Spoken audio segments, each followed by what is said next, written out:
Today, I'm announcing my plans to become your next mayor of London. And we've just opened up a brand new website. It's brianformayor.london.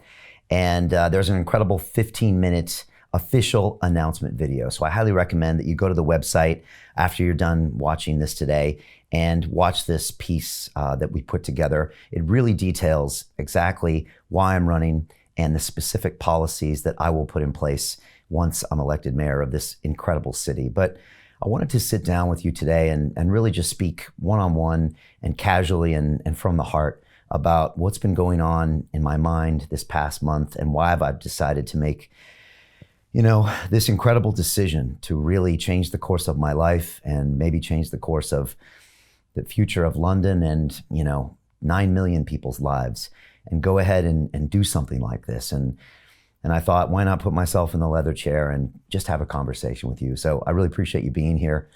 And it's interesting. I sat down with my wife really recently and told her about, my plans to run. And she said, why? Why are you doing this? Like, London Real is going so well. The business is going great. You're broadcasting incredible messages. The digital freedom platform has really come into its own. Why go do this thing, which is, it's such a risk, it's such an uncertainty, and it opens me up to, so much criticism and so much, potential unknown. And it was a really good question, and I really appreciate my wife for asking me questions like that. And, when I thought about it and I think about running for mayor, I come to this conclusion, and that is, I can't not do this. This has been laid in front of me, not almost like a challenge, and said, you know what, Brian, you can talk the talk about how this city needs to change, or you can step up and walk the walk. You can put yourself in the arena and try to provide a solution, or you can keep complaining about the problems. And if you work here at London Real, I have a policy. If you walk into my office, you're not allowed to bring me problems unless you bring me solutions. And so I believe this is my chance to bring solutions to London. And I am super excited about the new direction that I have in mind for this city. One that gets London back to work, one that gets our kids back in school, one that puts science first and makes decisions based on science, one that has a proportionate response to the virus, ones that supports our entrepreneurs and small businesses and hospitality sectors, one that thinks positively about transformation and transportation, one that focuses on being digital and promoting the internet and promoting everything digital, and also one that really fights for what I call digital freedom of speech, and that is that we can all put ideas out there and really exercise our right to free speech so we can see the best ideas win. And we've seen a failure of that in the last 6 months. And these are some of the things that I want to do once elected mayor. And so again, I just wanted to talk to you today about some of my ideas. I was born in America, but I've lived in this city for over 20 years, and I love London.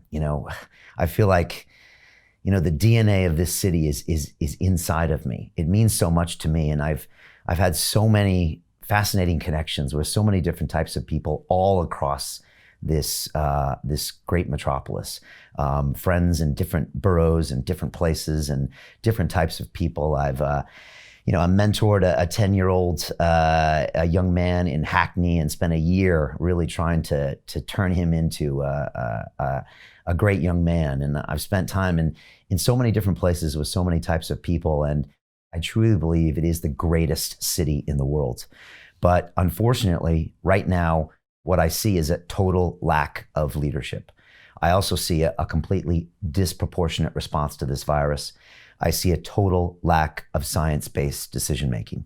And it's hard to watch, and I can no longer stand by and just watch it happen. London used to personify one of the greatest global brands in the world. It personified determination and innovation and perseverance and fortitude and this indomitable spirit that Winston Churchill spoke about. But now, if you look at us, we're one of the lowest performing major cities in the world.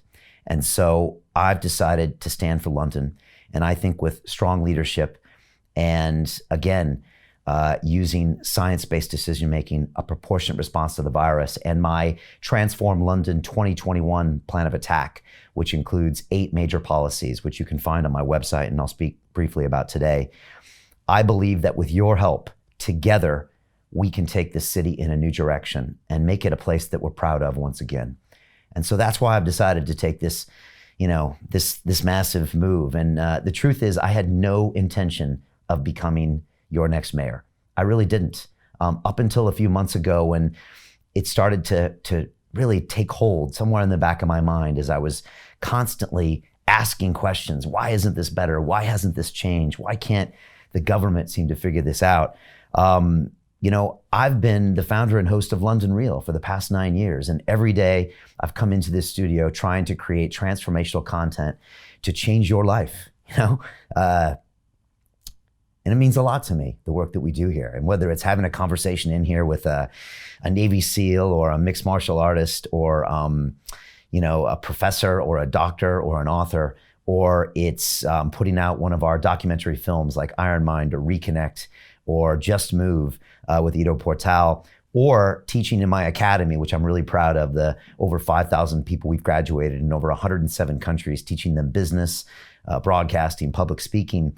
We've been out there making a difference, and we have a mission here at London Real, and it's on our back wall. So if you ever get to come to the studio, you'll see it. And it says that our mission is to create a mass scale transformation of humanity into a fully empowered, conscious, and cooperative species.